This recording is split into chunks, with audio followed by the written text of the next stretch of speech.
Hello बच्चों, आज आप पढ़ने वाले हो कक्षा 10 गणित NCERT की प्रश्नावली 1.1। आज हम करने वाले हैं कि पहली सवाल कह रही है निम्नलिखित संख्याओं को अभाज्य गुणनखंडों के गुणनफल के रूप में व्यक्त कीजिए।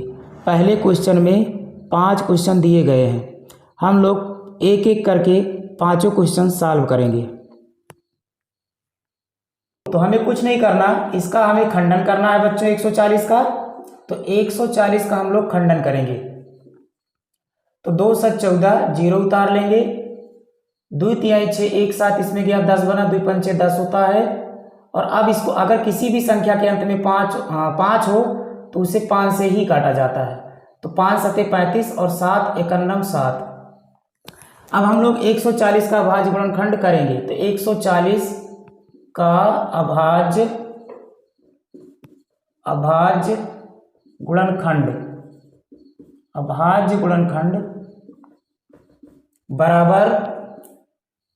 बराबर होगा 140 बराबर 2 गुणे 2 गुणे 5 गुणे 7।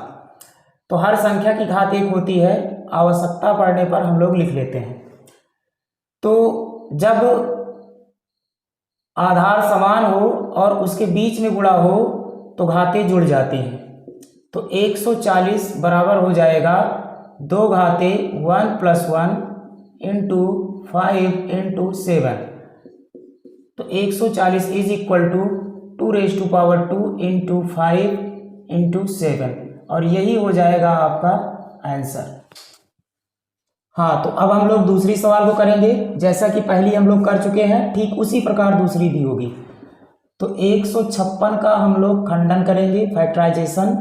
तो अगर किसी संख्या के अंत में सम संख्या होती है तो उसे सम संख्या से ही काटा जाता है। तो इस संख्या के अंत में 6 है, 6 एक सम संख्या होती है, तो इसे 2 से काट सकते हैं।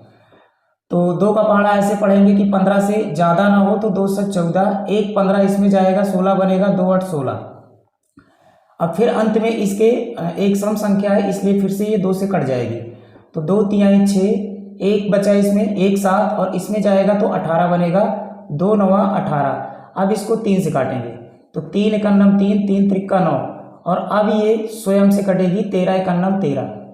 तो 156 का अभाज्य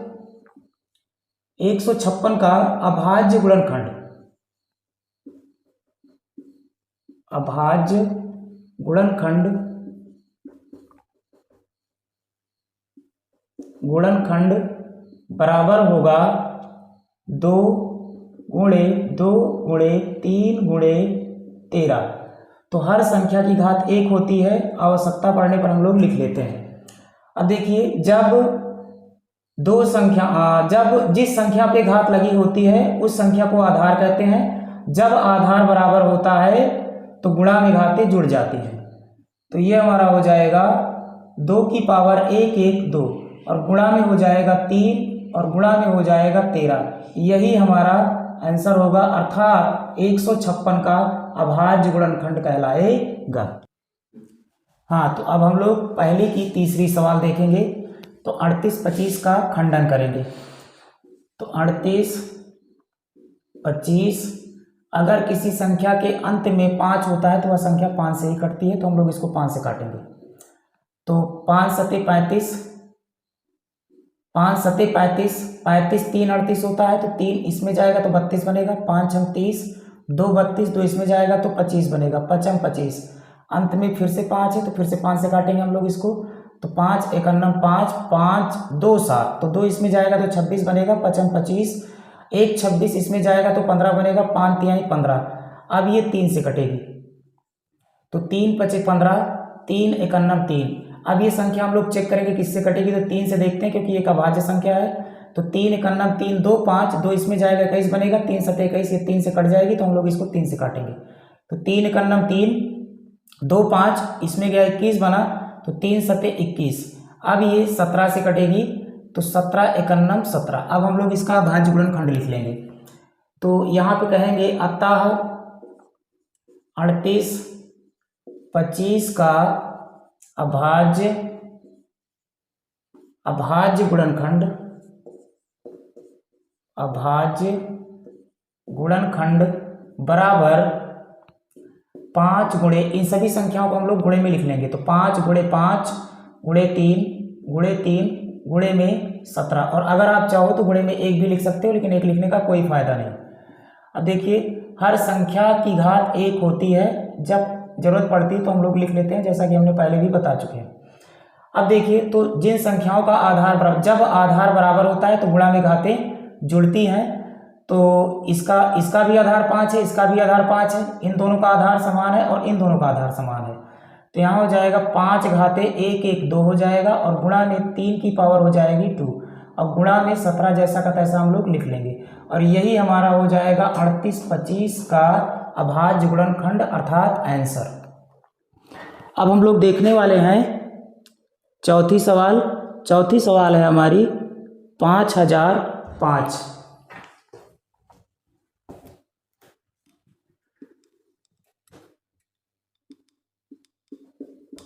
5005, तो 5005 का हम लोग खंडन करेंगे।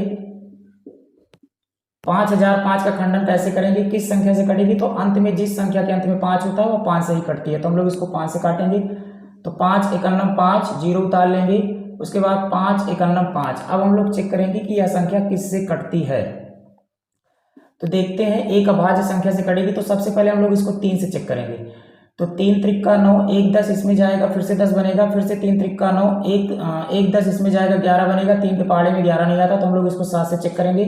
तो 7 एकन्नम 7 होगा, और 3 10 3 इसमें जाएगा तो 30 बनेगा, 7 चौक 28, 28 2 30 इसमें जाएगा, 21 बनेगा, 7 त्रिक 21, तो ये संख्या 7 से कट जाएगी। तो 7 एकन्नम 7, 3 10 होता है, इसमें जाएगा 30 बनेगा, 7 चौक 28 2 30, तो इसमें जाएगा 21 बनेगा, तो 7 त्रिक 21 होगा। अब हम लोग देखते हैं कि 143 कितने से कटेगा, तो चेक करते हैं। तो 3 से हम लोग देख लेते हैं, तो 3 चौको 12, 2 14, इसमें जाएगा 23 बनेगा, 3 से नहीं कटने वाली है, तो हम लोग 7 से देखेंगे। तो 7 दूनी 14, 3 बचेगा, नहीं कटेगी, तो हम लोग इसको 9 से देखेंगे। 9 एकन्नम 9, 9 5 14, तो 5 इसमें जाएगा, 53 बनेगा, 9 के पहाड़े में 53 नहीं आता। तो अब हम लोग इसको 11 से देखेंगे। तो 11 एकन्नम 11, 11 एकन्नम 11, 3 14 इसमें जाएगा, 33 बनेगा, तो 11 तिहाई 33, ये संख्या 11 से कट जाएगी।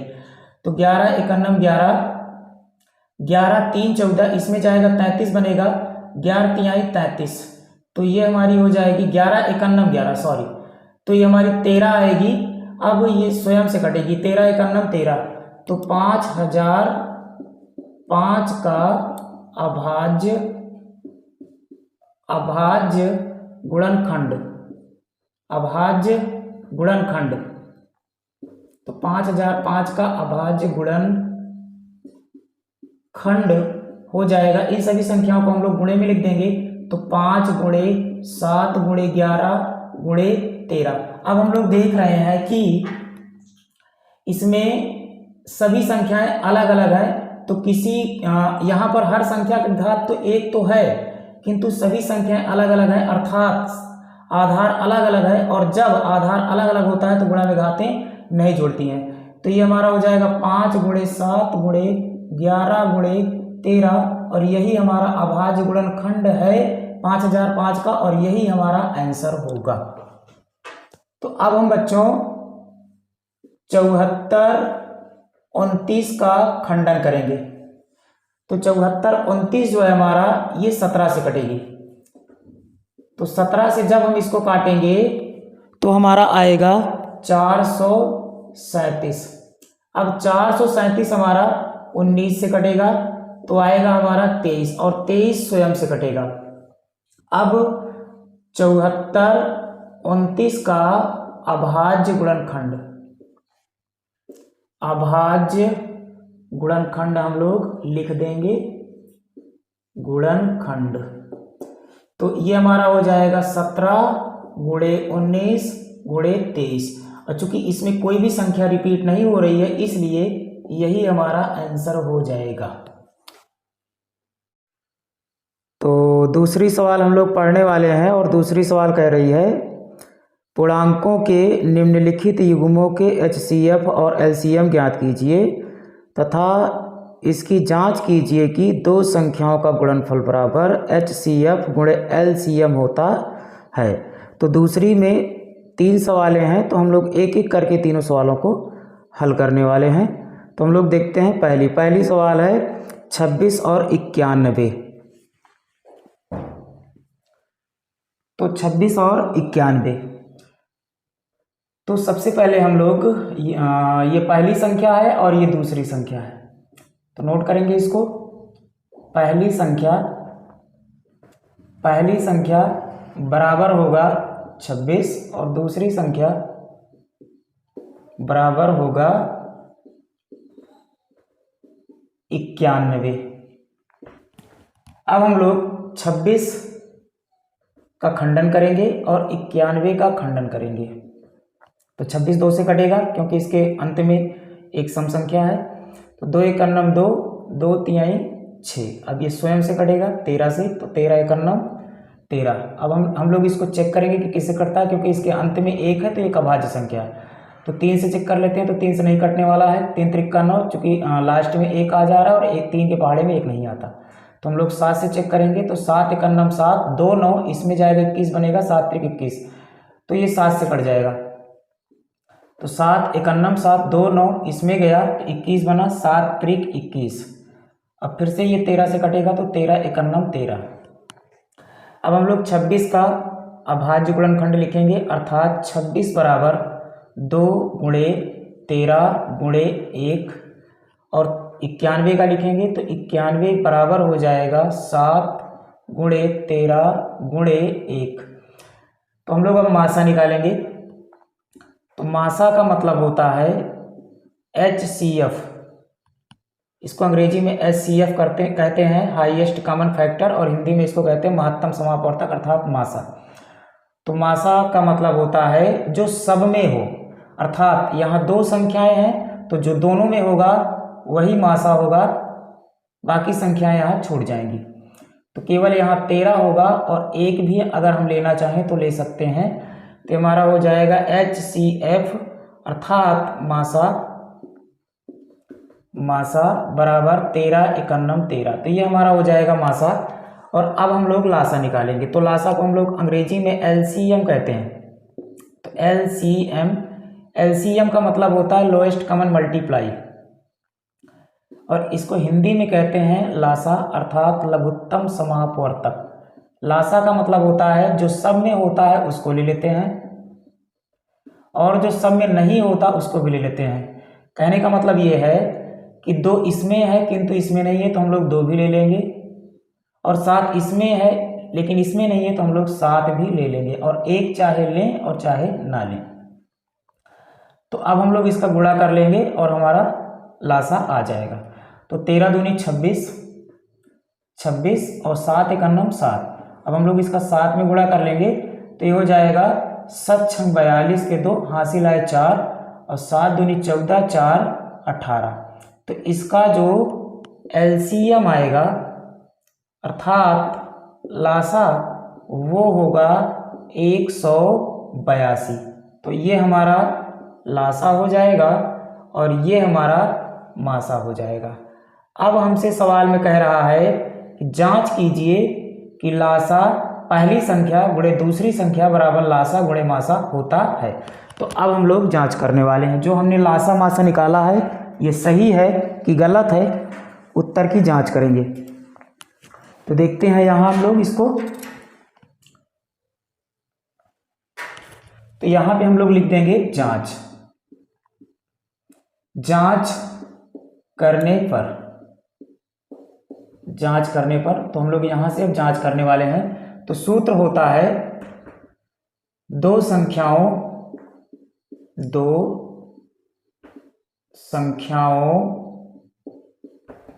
का गुणनफल, दो संख्याओं का गुणनफल बराबर HCF गुणे LCM। दो संख्याओं का गुणनफल का मतलब होता है पहली संख्या गुणे दूसरी संख्या बराबर HCF गुणे LCM। HCF का मतलब होता है मासा और LCM का मतलब होता है लासा, जैसा कि हमने यहाँ लिख रखा है। तो पहली संख्या हमने नोट कर ली है, पहली संख्या हमारी 26 है, तो लिखेंगे 26। सूत्र में गुणा होता है तो हम लोग गुणा बनाएंगे। दूसरी संख्या हमने नोट कर रखी है 91, जो कि आपके सवाल में दिया था, तो 91 हम लोग लिख लेंगे। बराबर सूत्र में होता है तो हम लोग बराबर लगा लेंगे। और HCF हम लोगों ने निकाल रखा है, HCF हमारा है 13, तो हम लोग 13 लिखेंगे और गुणा बनाएंगे। और उसके बाद LCM है हमारा 182। ये यदि इन दोनों पक्षों को सॉल्व करने पर दोनों पक्ष बराबर आते हैं तो जो हमने लासा और मासा निकाला है वो बिल्कुल करेक्ट है। तो इसका हम लोग गुणा करके देख लेते हैं। तो 26 गुणे 91 हम साइड में कर रहे हैं, तो ये हमारा हो जाएगा 6 का नम 6 और 9 छक 54 और 2 एक नम 2, 2 9 18। तो इसको हम जोड़ लेने वाले हैं 6 और 4 2 6 और 8 5 13 के 3 हासिल आया 1 1 1 2। तो ये हमारा आ जाएगा, दिस इंप्लाइज दैट 23 66 और बराबर में इसका गुणा हम लोग इसमें करेंगे तो 13 दूनी 26, 26 के 6 हासिल आए 2 और हमारा हो जाएगा 13 8 104। 104 में 2 जोड़ेंगे तो 6 होगा 106 और 106 के 6 होगा, हासिल आएगा 10। 13 का नाम 13 10 23। तो यहाँ हम लोग देख रहे हैं कि दोनों पक्ष LHS बराबर है RHS के, अतः जो हमने LCM और HCF अर्थात लासा मासा निकाला था वो बिल्कुल करेक्ट है।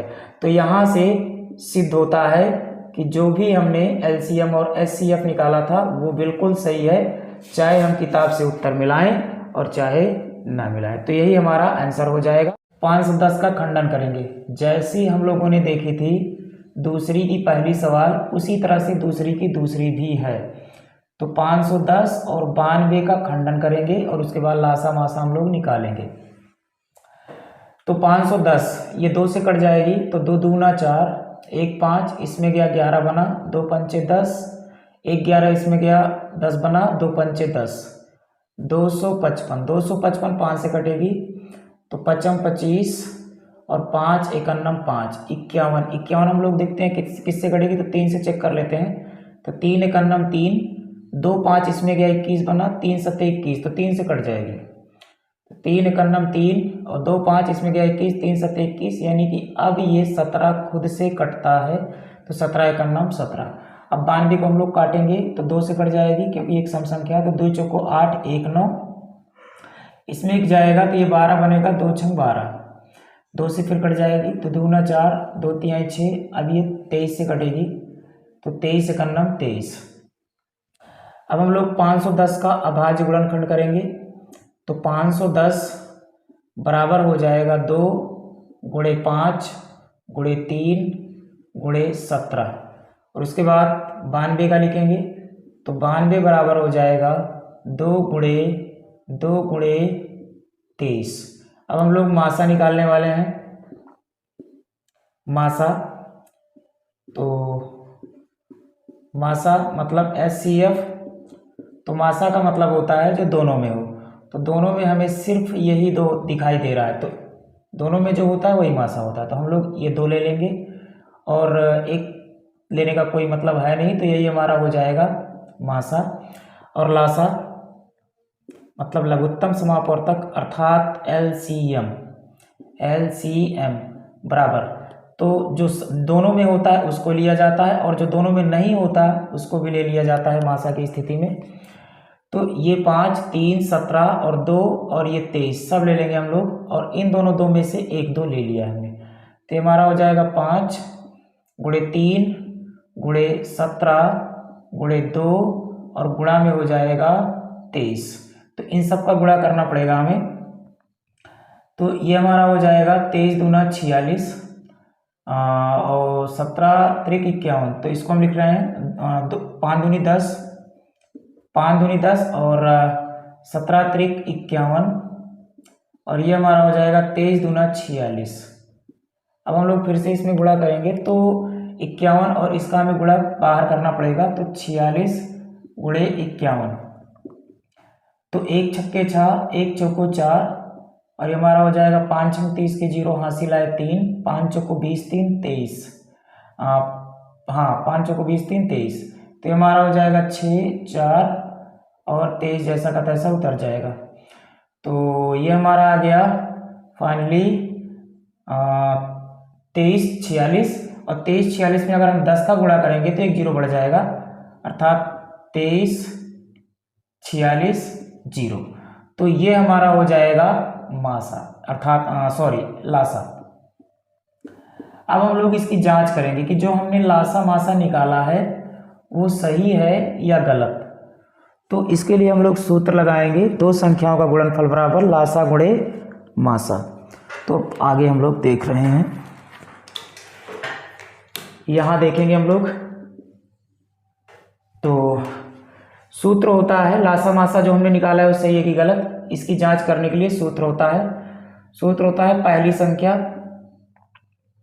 पहली संख्या गुणे दूसरी संख्या बराबर लासा गुणे मासा, अर्थात HCF गुणे LCM। तो पहली संख्या यहाँ पर 510 है, जैसा कि हमने दूसरी की पहली सवाल में लिखा था, यहाँ हम नहीं लिखे हैं, आप लोग समझ रहे होंगे। तो ये हमारा हो जाएगा 510 और गुणा में दूसरी संख्या है 92 बराबर लासा हमने निकाल रखा है, लासा हमारा है 33460। तो ये हमारा हो जाएगा 23460 और गुणा में मासा हमारा था 2, ये रहा 2। तो अब हम इसका गुणा करेंगे, तो इसका गुणा हम बाहर कर लेते हैं यहाँ। तो 510 गुणे 92, तो ये हमारा हो जाएगा 2 0 के 0, 2 1 9 2, 2 5 10, 9 से करेंगे तो 9 0 के 0, 9 1 9 और 9 5 45। तो हमारा हो जाएगा 0 2 9 और ये हमारा हो जाएगा 5 1 6 4, यानी कि 46,920। ये हमारा होगा 46,920 बराबर। अब इसका गुणा हम लोग इसमें करने वाले हैं, तो 2 0 के 0, 2 6 12 के 2 हासिल आया 1, 2 चौको 8 1 9 और ये हो जाएगा 2 3 6 तो दूना 4। तो जैसा कि आप लोग देख रहे हो दोनों पक्ष अर्थात दायां और बायां पक्ष दोनों बराबर है। इसका मतलब ये है कि जो भी हमने लासा मासा निकाला है वो बिल्कुल करेक्ट है। तो अगर आप लोग स्क्रीनशॉट लेना चाहो तो ले सकते हो। जैसी दूसरी की दूसरी सवाल थी ठीक उसी प्रकार दूसरी की तीसरी भी है। तो जैसा कि हम लोगों ने उसमें भी 2 संख्याएं दी थी, इसमें भी 2 संख्या दी है, तो ये पहली संख्या हो जाएगी, ये दूसरी संख्या हो जाएगी, जैसा कि हमने दूसरी की पहली सवाल में हर चीज़ नोट किया था। तो अब हम लोग क्या करने वाले हैं कि इसका खंडन करेंगे और इसका खंडन करेंगे, फिर उसके बाद हम लोग लासा मासा निकालेंगे। तो 336 का फैक्टराइजेशन करेंगे हम लोग और 54 का करने वाले हैं।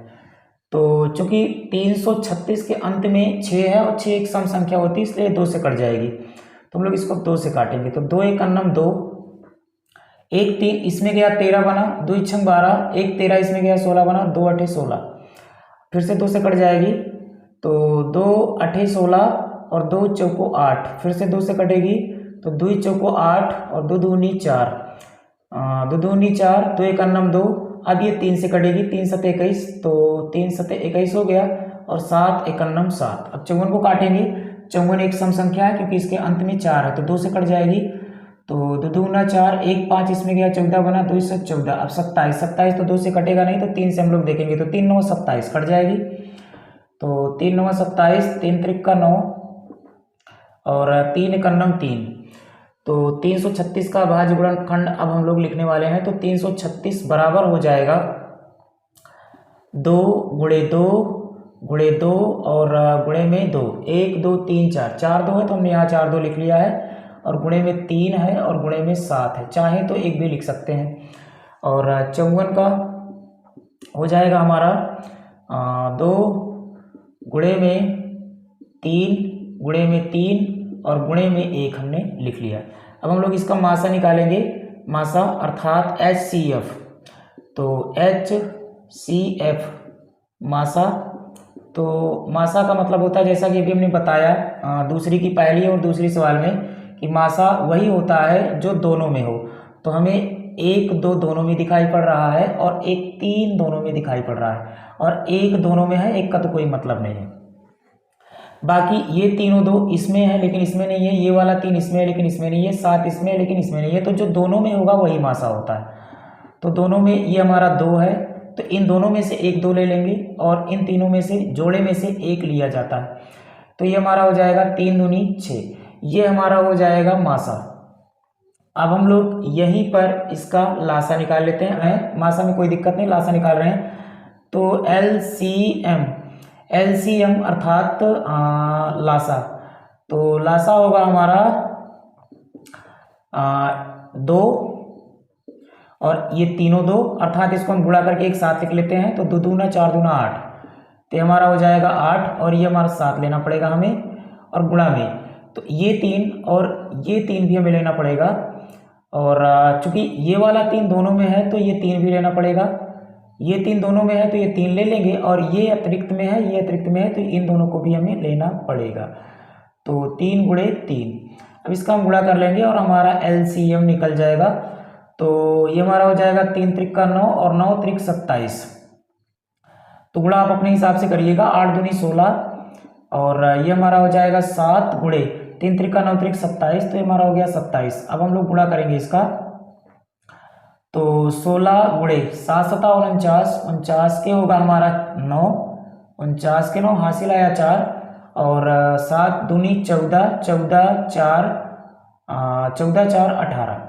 अब हम लोग 16 का इसमें गुणा करेंगे तो 16, यहाँ हमारा लासा है 3024, तो 336 में हमने 54 का गुणा किया तो हमारा आ गया 18 144। अब हम लोग 6 का गुणा 3024 में करेंगे, क्योंकि हमारा HCF निकला था 6 और LCM निकला था 3024, तो 3024 का 6 में गुणा करेंगे तो देखते हैं क्या आता है। तो इतना अगर आएगा तो हमारा लासा मासा सही है, अदरवाइज गलत है। तो 6 छंग 36, सॉरी 6 चौको 24, तो 24 के हो जाएगा 4 और हासिल आया 2, 6 दूनी 12, 12 2 14, 14 के पूरा 14 होगा और 6 त्रिक 18। तो जैसा कि हम लोग देख रहे हैं LHS और RHS दोनों बराबर हैं, इसका मतलब ये है कि हमारा लासा और मासा बिल्कुल करेक्ट है बच्चों। अगर आप चाहें तो उत्तर देख सकते हैं। तो अब हम लोग देखने वाले हैं बच्चों तीसरी सवाल। तो तीसरी सवाल कह रही है अभाज्य गुणनखंडन विधि द्वारा निम्नलिखित पूर्णांकों के HCF और LCM ज्ञात कीजिए। तो इसमें 3 सवालें हैं और तीनों बहुत ही आसान सवाल हैं, तो हम लोग एक एक करके तीनों देखने वाले हैं। तो देखेंगे अब। तो जैसा कि पहली है 12, 15 और 21, तो 12 का हम लोग अलग खंडन करेंगे और 15 का अलग खंडन करेंगे और 21 का अलग खंडन करेंगे। तो अलग अलग इसका हम फैक्टराइजेशन कर लेते हैं। तो 12, 15 और 21, तो 12 को हम लोग 2 से काटेंगे, 2 छंग 12 और ये हमारा हो जाएगा 2 तिहाई 6 और ये हमारा हो जाएगा 3 एकन्नम 3। तो इसको हम 3 से काटेंगे, तो 3 पचे 15 और 5 एकन्नम 5, ये हमारा 3 से कटेगा जैसा कि आप लोग जानते होंगे। तो 3 सते 21 और 7 एकन्नम 7। तो 12 का अभाज्य गुणनखंड लिखेंगे तो आएगा 2 गुणे 2 गुणे 3 और 15 का अभाज्य गुणनखंड हमारा आएगा, आगे पीछे इसको लिखा जा सकता है, तो हम 5 को पहले लिख ले रहे हैं और 3 को बाद में लिख ले रहे हैं। दरअसल हम लोग सीध में लिखना चाहते हैं। तो अब 21, तो 21 का हम 7 पहले लिख ले रहे हैं और 3 के सीध में 3 लिख ले रहे हैं। तो अब हम लोग इसका मासा निकालेंगे। तो HCF मतलब मासा, तो मासा जैसा कि अभी हमने दूसरी सवाल में बताया है, जो सब में होता है वही मासा होता है। तो सब में हमें 3 दिखाई पड़ रहा है, तो मासा हो जाएगा 3। और LCM अर्थात लासा, तो LCM हम लोग निकालेंगे लासा। तो लासा का मतलब होता है बच्चों, जो सब में है उसे लेना है और जो सब में नहीं है उसे भी लेना है। तो 7 भी लेना पड़ेगा हमें, 5 भी लेना पड़ेगा और ये दोनों 2 लेने पड़ेंगे, तो 2 गुणे 2। अब इसका हम गुणा कर लेंगे तो हमारा LCM निकल जाएगा, अर्थात लासा। तो गुणा कर लेते हैं, तो 5 दूनी 10 और 10 दूना 20 और 20 तिहाई 60। तो 20 तिहाई 60 और गुणा आप अपने हिसाब से कर सकते हैं, सबका अलग अलग तरीका होता है। तो 7 जीरो के 0 और 7 छंग 42, तो ये हमारा आ गया 420। तो हमारा जो HCF आया है वो 3 होगा, जैसा कि मैंने आंसर लिख दिया है। और जो हमारा LCM है बच्चों, LCM लासा, वो आया है 420। तो इस विधि से, इस विधि को हम लोग कहते हैं अभाज्य गुणन खंडन विधि। तो ये हमारा आ गया लासा मासा और यही हमारा आंसर है बच्चों। अब हम लोग देखने वाले हैं तीसरी की दूसरी सवाल, यही देख लेते हैं, हमारे पास जगह पर्याप्त है। देखो तो बोली, अब हम लोग तीसरी की दूसरी देखने वाले हैं। तो 17 का खंडन करेंगे, जैसा कि आप लोग जानते हैं 17 खुद से कटता है, फिर 23 का खंडन करेंगे, 23 भी खुद से कटेगा बच्चों, 23 से खंडन 23, और 29 भी खुद से कटेगा क्योंकि 29 किसी के भी पहाड़े में नहीं आता। तो इसका लासा मासा में निकालना है, तो ये हमारा हो जाएगा 17। 17 बराबर हम लोग लिख सकते हैं बच्चों 17 गुणे 1 और 23 का हमारा हो जाएगा 23 गुणे 1 और 29 का हमारा हो जाएगा 29 बराबर हो जाएगा 29 गुणे 1। तो SCF हम लोग इसका निकालेंगे, तो SCF मानी मासा, तो मासा होगा बच्चों जो सब में हो, तो सब में हमें सिर्फ 1 दिखाई पड़ रहा है, तो 1 हमारा हो जाएगा मासा। और लासा निकालेंगे तो LCM लासा, तो जो हमारा लासा होगा, हम लोग देख रहे हैं कि कोई भी संख्या कॉमन नहीं है, तो हम तीनों संख्याएं हमें लेनी पड़ेंगी, अर्थात 17 गुणे 23 गुणे 29। तो ये हमारा हो जाएगा 17 गुणे 23 और गुणे में हमारा हो जाएगा 29। तो मैं गुणा करके लिख देता हूँ यहाँ, तो 23 गुणे 17, तो 17 त्रिक 51 के 1 होगा और हासिल 5, 17 दूनी 34, 34 5 39, तो इतना हो जाएगा। और 17 का 23 में हमने गुणा कर लिया, तो ये हमारा हो जाएगा 391 और गुणे में 29। अब फिर से हम लोग इसका 29 में गुणा कर लेते हैं, तो 9 1 9 और 9 9 81 के 1 हासिल आया 8, 9 त्रिक 27, 27 8, 8 7 15 35 हो जाएगा। 2 1 2 1 2 और 2 9 18 के 8 हासिल आया 1 और 2 3 6 1 7, तो इसको जोड़ लेंगे तो ये हमारा हो जाएगा 9 2 1 3 और 8 5 13 के 3 हासिल आया 1, 7 3 10 1 11। तो फाइनली जो हमारा LCM होगा बच्चों वो होगा 11 339। तो ये हो गया आपका आंसर दूसरी सवाल का, और आप लोग उतार लीजिए, उसके बाद हम लोग तीसरी सवाल देखेंगे। तो जैसा कि हम लोग देख चुके हैं इसके पहले वाली, तीसरी की दूसरी पहली, ये भी उसी तरह से एकदम सरल सवाल है। तो 8 को हम लोग अलग काटेंगे, 9 को अलग काटेंगे और 25 को अलग काटेंगे, एकदम बच्चों वाली सवाल है। तो 2 चौको 8, 2 दूना 4 और ये हो जाएगी 2 1 2, इसको हम 3 से काटेंगे बच्चों, तो 3 त्रिक 9 और 3 1 3, इसको 5 से काटेंगे तो 5 25 और 5 1 5। तो एक झटके में ये सवाल हो जाएगी। तो 8 बराबर हो जाएगा 2 गुणे 2 गुणे 2 और 9 बराबर हो जाएगा 3 गुणे 3 और हम लोग 1 भी लिख ले रहे हैं गुणे में, ये वाला, तो 1 फाइनली सीध में लिखते हैं, तो 1 और 25, तो 25 का हो जाएगा बच्चों 5 गुणे 5 गुणे 1। तो जब हम लोग HCF निकालेंगे तो हम लोग देख रहे हैं कि इसमें कुछ भी कॉमन नहीं है 1 के अतिरिक्त, तो 1 हमारा हो जाएगा HCF, क्योंकि जो सब में होता है वही HCF होता है, हमने कई बार बता रखा है। अब LCM निकालेंगे, तो LCM मतलब लासा, लासा का मतलब होता है बच्चों जो सब में हो उसे लेना है, जो नहीं है उसे भी लेना है। तो सब में तो हमें कुछ नहीं दिखाई दे रहा है 1 के अतिरिक्त, तो 1 ले लेते हैं और गुणा में हमारा हो जाएगा इन सबको हमें लेना पड़ेगा। तो 2 गुणे 2 गुणे 2, तो 2 गुणे 2 गुणे 2 और 3 गुणे 3, तो ये हमारा हो जाएगा 3 गुणे 3 और 5 गुणे 5, 5 गुणे 5। तो इन सब का गुणा करने के पश्चात जो भी राशि में प्राप्त होगी वही LCM कहलाएगी।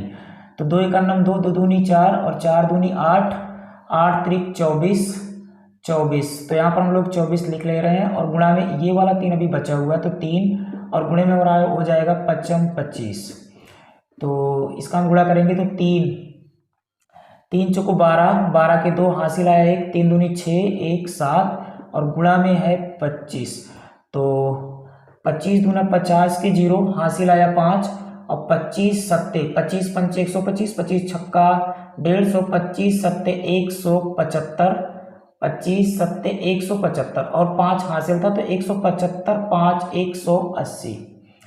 तो जो हमारा LCM आएगा बच्चों वो आएगा 1800। तो ये थी हमारी तीसरी सवाल, आप लोग उतार लीजिए, फिर उसके बाद हम लोग आगे बढ़ेंगे।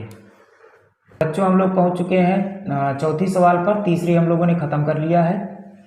तो चौथी सवाल हमारी कह रही है कि HCF ऑफ 306, 657 बराबर 9, अर्थात 306 और 657 का HCF अर्थात मासा दिया गया है क्वेश्चन में, और हमसे कह रहा है कि 306 और 657 का लासा अर्थात LCM ज्ञात कीजिए। तो हम लोग ज्ञात करने वाले हैं।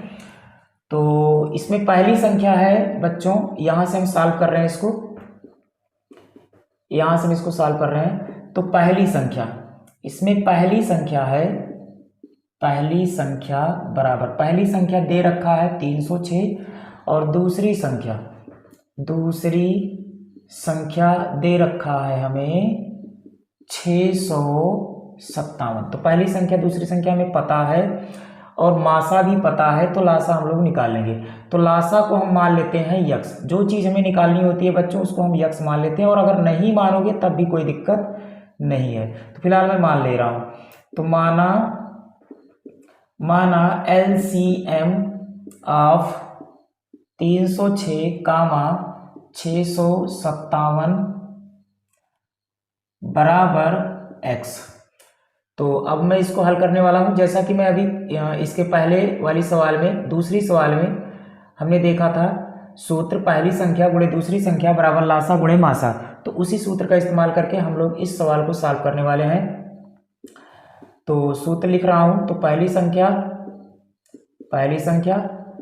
गुणे दूसरी संख्या बराबर होता है बच्चों लासा गुणे मासा, अर्थात HCF गुणे LCM। तो इसमें मैं मान रखूंगा। तो पहली संख्या हमारी है 306, गुणा होता है सूत्र में तो हम भी गुणा बनाएंगे, और दूसरी संख्या हमें दे रखा है 657 बराबर हो जाएगा HCF। तो HCF जैसा कि 306 और 657 का HCF दे रखा है 9, तो हम लोग 9 लिखेंगे, गुणा बनाएंगे, और LCM हमें ज्ञात करना है, और हमने मान रखा है कि जो LCM है वो x है, अर्थात हमें इनडायरेक्टली x का मान निकालना है, और x का मान निकालने पर जो x का मान होगा वही हमारा LCM कहलाएगा। तो अब जो संख्याएं गुणा में होती हैं वो पक्षांतर होने पर बटा में हो जाती हैं। तो 306 गुणे में 657 बटा में हो जाएगा 9 और बराबर में हो जाएगा x। दिस इम्प्लाइज दैट, अब देखिए इसको हम काट सकते हैं। तो 3 त्रिक्का 9 और इसको मैं 3 से काट रहा हूं, तो 3 एकम 3, 0 बढ़ाएंगे, 3 दूनी 6, तो ये हमारा आ जाएगा 102 गुणे 657 और बटा में अभी 1 3 बचा हुआ है और बराबर में हो जाएगा x।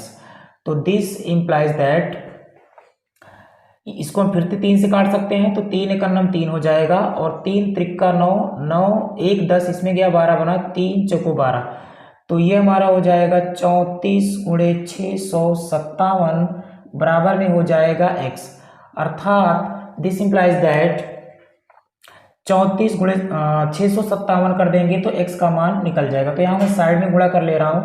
तो 657 और 34, तो 4 सत्ते 28 के 8 और हासिल आया 2 और 4 पंचे 20, 20 तो 22 के 2 हासिल आया 2, एक मिनट फिर से चेक कर ले रहा हूँ। 4 सत्ते 28 के 8 हासिल आया 2, 4 पंचे 20 2 22 के 2 हासिल आया 2, और 4 छंग 24, 24 2 26, 26 के पूरा 26, और 3 सत्ते 21 के 1 हासिल आया 2, 3 पंचे 15, 15 2 17, तो 15 2 17, 17 के 7 और 3 छंग 18, 18 1 हासिल था तो 18 1 19, तो इसको हम जोड़ेंगे तो हमारा आ जाएगा 8 और 2 1 3, और 7 6 13 के 3 हासिल आए 2, 9 2 11, 1 12 के 2 हासिल आया 1, और 1 1 2, तो ये हमारा x बराबर हो जाएगा 22 338, और यही हमारा LCM है। तो इसको हम लिख सकते हैं, अर्थात LCM लासा बराबर हो जाएगा 22 338, ये हमारा फाइनल आंसर है। तो आप उतार लीजिए, उसके बाद हम लोग बढ़ेंगे अगली सवाल की ओर।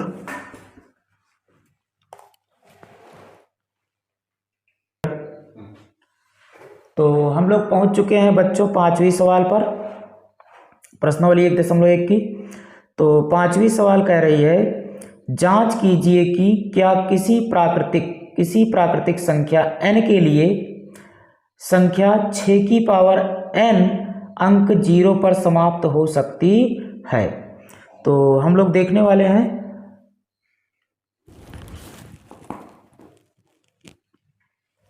तो 6 की पावर n 0 पे समाप्त हो सकती है कि नहीं हो सकती है, यही हमें चेक करना है बच्चों। और जहां n एक प्राकृतिक संख्या है, तो चेक करते हैं हम लोग। तो n बराबर होगा 1 2 3 4 डॉट डॉट इन्फिनिटी, जैसा कि आप लोग जानते होंगे प्राकृतिक संख्या। तो हम लोग यही चेक करेंगे कि क्या 6 की पावर n 0 पर समाप्त हो सकती है किसी भी n के लिए, अर्थात 1 2 3 4 5 के लिए, कि नहीं हो सकती है। तो चेक कर रहे हैं, तो जब n बराबर 1, तब 6 की पावर n बराबर, तो जहां पर n है वहां हम लोग 1 रखेंगे, तो 6 घाते 1 बराबर 6।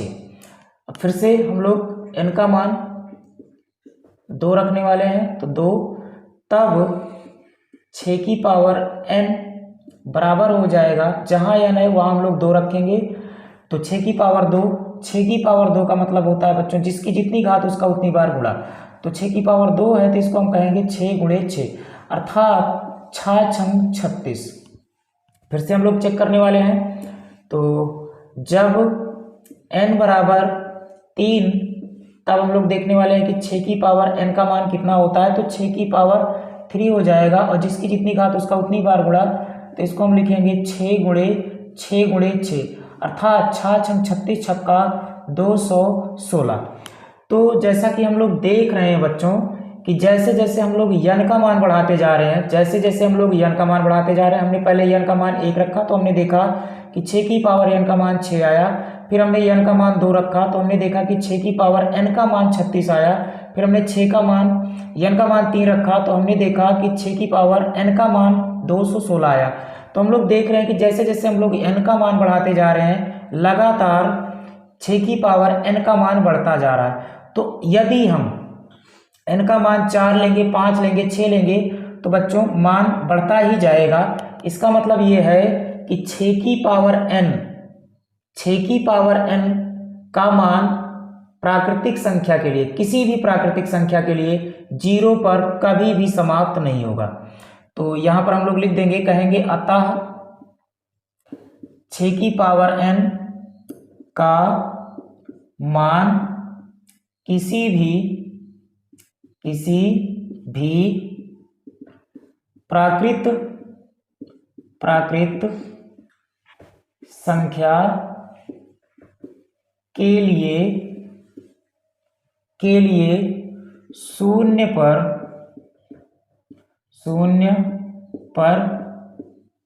समाप्त नहीं हो सकता है। एकदम आसान सवाल थी बच्चों, और यही हमारा हो जाएगा उत्तर। तो आप लोग उतार लीजिए, इसके बाद हम लोग अगली सवाल की ओर बढ़ेंगे। अब बच्चों आ गए हम प्रश्नावली 1.1 की छठवीं सवाल पर। तो छठवीं सवाल कह रही है व्याख्या कीजिए कि 7 गुणे 11 गुणे 13 प्लस 13 और 7 गुणे 6 गुणे 5 गुणे 4 गुणे 3 गुणे 2 गुणे 1 प्लस 5 भाज्य संख्याएं क्यों हैं। बच्चों भाज्य संख्याएं वे संख्याएं होती हैं, ठीक है यार थोड़ा रोका यार, तो हो गया। तो अब हम पहुंच चुके हैं बच्चों प्रश्नावली 1.1 की छठवीं सवाल पर। इसके बाद एक क्वेश्चन और बचेगा, उसके पश्चात आपकी पूरी प्रश्नावली समाप्त हो जाएगी। तो छठवीं सवाल कह रही है व्याख्या कीजिए कि 7 गुणे 11 गुणे 13 प्लस 13 और 7 गुणे 6 गुणे 5 गुणे 4 गुणे 3 गुणे 2 गुणे 1 प्लस 5 अभाज्य संख्याएं क्यों हैं। तो हम लोग देखने वाले हैं कि ये क्यों अभाज्य संख्याएं हैं, तो हमें रीजन देना पड़ेगा। तो देख लेते हैं बच्चों। तो हम लोग देख रहे हैं कि 13 इसमें भी है और 13 इसमें भी है, और यहाँ पर हम लोग देख रहे हैं कि 5 इसमें भी है और 5 इसमें भी है। तो 13 इसमें कॉमन हो जाएगा और 5 इसमें कॉमन हो जाएगा। तो बच्चों हम लोग इसमें 13 कॉमन ले रहे हैं पहले, उसके बाद देखेंगे कि क्या होता है। तो ये हमारा हो जाएगा बराबर। तो इसमें हम 13 कॉमन लेंगे अगर, तो यहाँ हमारा बचेगा 7 गुणे 11 और ये 13 हमारा निकल चुका है। जैसा कि आप लोग जानते होंगे कॉमन का मतलब होता है बच्चों भाग, भाग मतलब बटा। तो 13/13 मतलब 13 एकन्नम 13, तो यहाँ 1 बचेगा और ये हमारा प्लस है और 13 एकन्नम 13, यहाँ भी 1 बचने वाला है और बीच में है तो और लिख लेंगे। इसमें हम लोग देख रहे हैं कि 5 इसमें भी है और 5 इसमें भी है, तो 5 कॉमन लेंगे।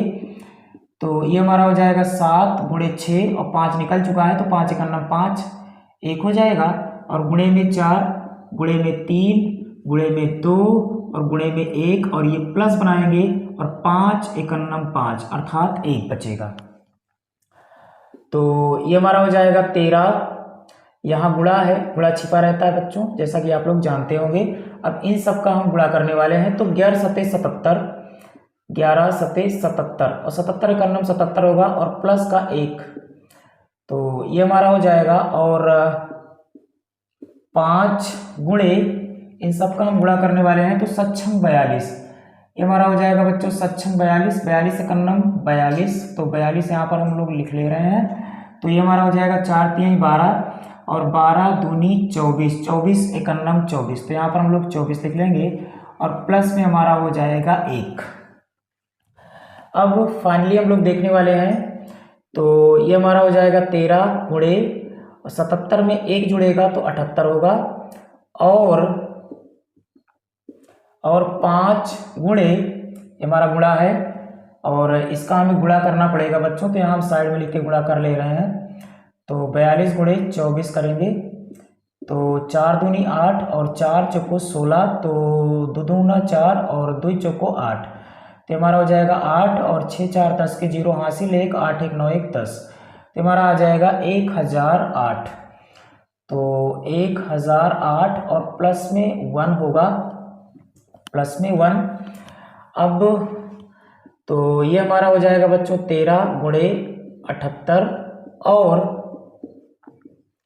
5 गुणे, अब इसको इसमें जोड़ देंगे तो ये हमारा हो जाएगा 1009। अब हम लोग देख रहे हैं बच्चों, हमसे सवाल में कह रहा है कि इतना और इतना अभाज्य संख्या क्यों है। तो हम लोग देख रहे हैं बच्चों क्योंकि अभाज्य संख्या गुणे भाज्य संख्या बराबर भाज्य संख्या होती है, अभाज्य संख्या गुणे भाज्य संख्या बराबर अभाज्य संख्या होती है। तो यही रीजन हम लोग देने वाले हैं। तो कहेंगे 7 गुणे 11 गुणे 13 प्लस 13 और 7 गुणे 6 गुणे 5 गुणे 4 गुणे 3 गुणे 2 गुणे 1 प्लस 5 गुणे 5 भाज्य संख्या है, भाज्य संख्याएं हैं, भाज्य संख्याएं हैं क्योंकि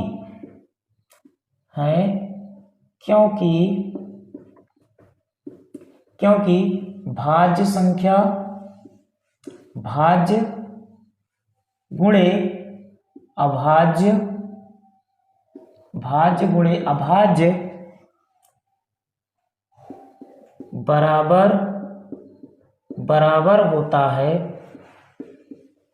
भाज्य संख्या के। तो यही हो जाएगा बच्चों इसका रीजन। तो आप लोग उतार सकते हैं, एकदम आसान सवाल थी। अब हम लोग बढ़ेंगे इस प्रश्नावली की अंतिम सवाल की ओर। तो बच्चों हम लोग पहुंच चुके हैं इस प्रश्नावली की अंतिम सवाल पर, प्रश्न संख्या 7। तो सवाल कह रही है कि किसी खेल के मैदान के चारों ओर एक वृत्ताकार पथ है। इस मैदान का एक चक्कर लगाने में सोनिया को 18 मिनट लगते हैं, जबकि इसी मैदान का एक चक्कर लगाने में रवि को 12 मिनट लगते हैं। मान लीजिए वे दोनों एक ही स्थान और एक ही समय पर चलना प्रारंभ करके एक ही दिशा में चलते हैं, तो कितने समय बाद वे पुनः प्रारंभिक स्थान पर मिलेंगे। तो हम लोग देख लेते हैं बच्चों, जो सोनिया है वो 18 मिनट में एक चक्कर पूर्ण करती है और रवि 12 मिनट में एक चक्कर पूर्ण करता है। तो दोनों पुनः प्रारंभिक स्थान पर कितने समय पश्चात मिलेंगे, यही हमें ज्ञात करना है। तो सोनिया को एक चक्कर, सोनिया द्वारा एक चक्कर पूर्ण करने में लगा समय 18 मिनट है, 18 मिनट है। और रवि के द्वारा एक चक्कर पूरा करने में जो समय लगता है वह 12 मिनट है। तो ये दोनों वृत्तीय पथ पर चलना प्रारंभ करते हैं। तो बच्चों इस सवाल को हम लोग वैसे भी समझ सकते हैं। तो जैसा कि ये मान लीजिए हमारा एक वृत्तीय पथ है और हम मान लेते हैं कि सोनिया और रवि इसी बिंदु से चलना प्रारंभ करते हैं, अर्थात सोनिया और रवि का ये स्टार्टिंग पॉइंट है। तो सोनिया जो है वो यहाँ से अगर चलना प्रारंभ करती है तो ऐसे चलते चलते चलते चलते एक राउंड पूरा करने में उसे 18 मिनट लग जाते हैं, जबकि रवि यहीं से चलता है और एक चक्कर पूरा करने में उसे 12 मिनट लग जाते हैं। तो बच्चों पहले चक्कर में तो ये प्रारंभिक स्थान पे नहीं मिलने वाले हैं, क्योंकि जब तक सोनिया यहाँ से यहाँ पहुँचेगी तब तक रवि का एक चक्कर पूर्ण हो गया होगा और वो कुछ दूर दूसरी चक्कर का भी पूर्ण कर लेगा। तो एक चक्कर में तो हो नहीं सकता, तो हम लोग देखते हैं 2 चक्कर में। तो अगर सोनिया 2 चक्कर मारती है तो 18 दूनी 36 मिनट लगेंगे, और अगर रवि 2 चक्कर मारता है तो 12 मिनट लगेंगे, क्योंकि 12 दूनी 24 मिनट लगेंगे। तो 2 चक्कर भी नहीं मिलेंगे। तो सोनिया को 2 चक्कर में 36 मिनट लग रहे हैं और रवि को 24 मिनट लग रहे हैं 2 चक्कर में। तो 12 तिहाई 36 और 18 दूनी 36। तो यदि सोनिया 2 चक्कर मारती है तो उसे 36 मिनट लगते हैं। तो रवि तब तक सोनिया के, अर्थात जो मैं कहना चाहता हूँ समझने का प्रयास करना बच्चों, जब सोनिया 2 चक्कर मारेगी तो प्रारंभिक बिंदु पर पहुंचेगी 2 चक्कर मारने के पश्चात, तो उसके 36 मिनट पूरे हो जाएंगे। तो रवि 3 चक्कर मारेगा तब उसका 36 मिनट होगा, क्योंकि 12 तिहाई 36। तो 36 मिनट बाद दोनों मिलेंगे एक दूसरे से। तो इसको अगर आप ऐसे समझना चाहते हो तो ऐसे समझ सकते हो, और अगर आप इसको सरल तरीके से समझना चाहते हो तो कुछ नहीं करना बच्चों, सिर्फ और सिर्फ इसका आप मासा निकाल दीजिए। 18 और 12 का आप मासा निकाल दीजिए, जो मासा होगा वही आंसर कहलाएगा। तो हमें लगता है कि आप लोग को मासा ज़्यादा आसान लगेगा, तो मासा ही हम निकाल रहे हैं। तो 12 को अलग काट देंगे और 18 को अलग काट देंगे। और आप लोग पढ़े होंगे कि जब हम लोग मासा निकालते हैं तो मासा को चाहे अलग अलग निकालें और एक में भी निकाल सकते हैं। तो फिलहाल मैं अलग अलग निकाल रहा हूँ।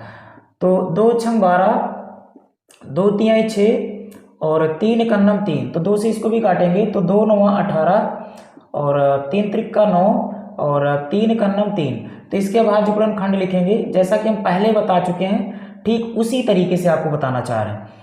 तो 2 गुणे 3 और इसका हम लोग अभाज्य गुणनखंड लिखेंगे। तो ये हमारा हो जाएगा 2 गुणे 3 और गुणे 3। तो हमें एलसीएम निकालना, जो एलसीएम होगा वही सोनिया और रवि के प्रारंभिक स्थान पर मिलने का समय होगा। तो लासा निकाल रहे हैं। तो जैसा कि हम लोग जानते हैं एलसीएम मतलब बच्चों लासा होता है, कई बार हम बता चुके हैं। तो लासा का मतलब होता है जो दोनों में हो उसे लो, बाकी जो नहीं है उसे भी ले लो। तो हमें दिखाई पड़ रहा है कि दो दोनों में है और एक तीन दोनों में है, तो इन दोनों दो में से हम लोग एक दो लेंगे और इन तीन दोनों में से एक तीन लेंगे और जो नहीं है उसको भी ले लेंगे। तो शेष बचता है दो और तीन, तो एक दो और एक और तीन। अब इसका हम लोग गुणा कर लेंगे। तो 2 तिहाई 6 और 6 त्रिक 18, 2 तिहाई 6 और 6 दूनी 12, सॉरी बच्चों 2 तिहाई 6, 6 दूनी 12 और 12 तिहाई 36। तो सोनिया और रवि दोनों प्रारंभिक स्थान पर 36 मिनट पश्चात मिलेंगे, जब जिसमें कि सोनिया द्वारा लगाए गए चक्रों की संख्या 2 होगी और रवि द्वारा लगाए गए चक्रों की संख्या 3 होगी। और यही आपका हो जाएगा बच्चों आंसर। और इसी के साथ, इसी प्रश्न के साथ आपकी प्रश्नावली 1.1 समाप्त होती है। तो आशा करता हूं कि आप लोगों को सभी क्वेश्चन समझ में आए होंगे।